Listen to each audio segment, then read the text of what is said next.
ओम सरस्वती नमः स्वाहा, ओम वैष्णवे नमः स्वाहा। अब बच्चों आप सोच रहे होंगे कि मैं मंत्र ऐसा क्यों पढ़ रहा हूँ, ये स्वाहा स्वाहा क्यों बोल रहा हूँ। तो बच्चों मैं बता दूं आज का टॉपिक हमारा कुछ ऐसा ही है। हालांकि बच्चों ये क्लास 12th हिस्ट्री का चैप्टर नंबर 3 का एक छोटा सा पार्ट है और जिसमें आज हम पढ़ेंगे कि यज्ञ के बारे में। बच्चों यज्ञ, आपने अब तक जो यज्ञ के बारे में सुना होगा तो आपने बस ये देखा होगा कि अग्नि में जब हम स्वाहा स्वाहा करते हैं तो इस प्रकार के एक्टिविटीज को हम यज्ञ कहते हैं। परंतु बच्चों क्या आपको पता है कि यज्ञ कुल 5 प्रकार के होते हैं, मतलब पंच महायज्ञ होते हैं। आज मैं आपको बताऊंगा कि वो पांचों के पांचों यज्ञ कौन कौन से होते हैं और किस यज्ञ में क्या किया जाता है। चलिए बच्चों वीडियो की शुरुआत करते हैं। देखिए बच्चों आप देख सकते हैं कि जो हमारे पंच महायज्ञ है जिसमें सबसे पहला यज्ञ जो है इसको बोलते हैं देव यज्ञ। नंबर 2 पे है बच्चों पितृयज्ञ, नंबर 3 पर है ब्रह्म यज्ञ, 4 पर है बच्चों भूत यज्ञ और आखिरी है बच्चों नर मतलब अतिथि यज्ञ। अब हम बारी बारी इन पांचों यज्ञ के बारे में जानते हैं कि किस यज्ञ में क्या होता है। डियर स्टूडेंट्स, जो पहले वाला यज्ञ है देव यज्ञ, इसमें आमतौर पर अग्नि में जो हम भेंट देते हैं जिसे हम हर बार अंत में बोलते हैं स्वाहा स्वाहा, तो वास्तव में बच्चों आपको पता होना चाहिए कि जो अग्निदेव की जो वाइफ है, अग्निदेव की जो पत्नी है बच्चों, उनका नाम था स्वाहा। वास्तव में अग्निदेव के और भी वाइफ है और भी पत्नियां हैं, परंतु अग्निदेव को सबसे ज्यादा जो प्रिय पत्नी थी वो स्वाहा थी। अर्थात ये कि एक मानसिक दशा है यहाँ पर, या ऐसा कहा जाता है कि अगर आपको अपनी कोई मनोकामना पूरी करनी है तो अग्नि में अगर आप उनकी पत्नी को अग्नि से मिलाते हैं तो इस प्रकार आपकी सारी मनोकामना पूरी होती है। इसलिए बच्चों हवन में आपने देखा होगा कि अग्नि में जो हम स्वाहा स्वाहा करते हैं तो उसका तात्पर्य यही होता है कि हम अग्नि भगवान को प्रसन्न करने के लिए उन्हें उनकी पत्नी से मिलवा रहे हैं और अग्नि भगवान प्रसन्न होकर के हमारी जो मनोकामना होती है वो पूर्ण करते हैं।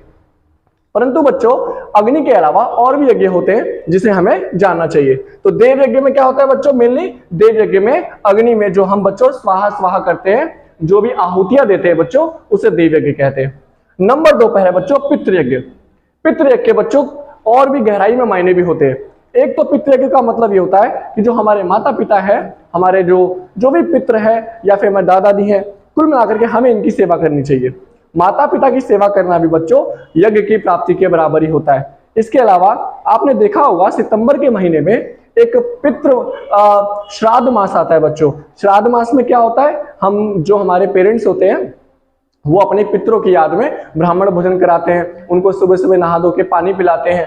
तो बच्चों ये भी क्या होता है, एक यज्ञ करने के बराबर होता है। तो मतलब ये कि अगर माता पिता जीवित हैं तो जीवित अवस्था में सेवा कीजिए, और यदि माता पिता जीवित नहीं है तो उन्हें पितरों की याद के रूप में ब्राह्मण भोजन या पानी पिलाना या फिर दान करना, ये भी बच्चों एक यज्ञ के बराबर होता है और इसे बोलते हैं हम पितृयज्ञ। इसके अलावा बच्चों जो तीसरा यज्ञ है इसका नाम है ब्रह्म यज्ञ। बच्चों ब्रह्म यज्ञ क्या होता है, ब्रह्म मतलब होता है बच्चों ज्ञान, अर्थात ऐसी चीजों का पालन करना जिससे हमारे ज्ञान की वृद्धि हो। वेद पढ़ना है ना, कोई भी धार्मिक ग्रंथ है जैसे बच्चों रामायण है, भगवत गीता है या 4 वेद है, इन ग्रंथों को बच्चों पढ़ना, उनका अध्ययन करना बच्चों ये भी यज्ञ के बराबर होता है। तो ग्रंथों को पढ़ना बच्चों, धार्मिक ग्रंथों को पढ़ना भी क्या होता है, यज्ञ के बराबर होता है। इन्हें बच्चों ब्रह्म यज्ञ कहते हैं। नंबर 4 पर आता है बच्चों भूत यज्ञ।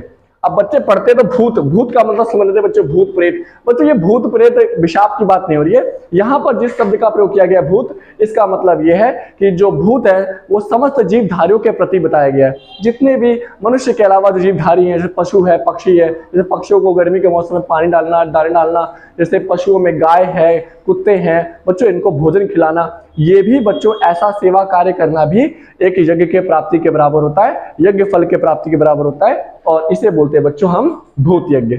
और बच्चों आखिरी आता है हमारा नृयज्ञ, जिसे हम अतिथि यज्ञ भी कहते हैं।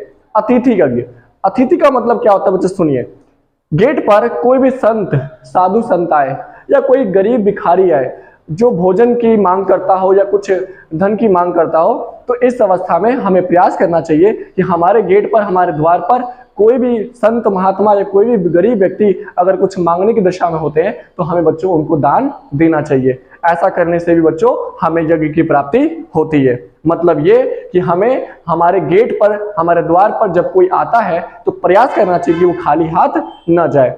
तो बच्चों ये है हमारे कुल हिंदू धार्मिक ग्रंथों में कुल 5 यज्ञ।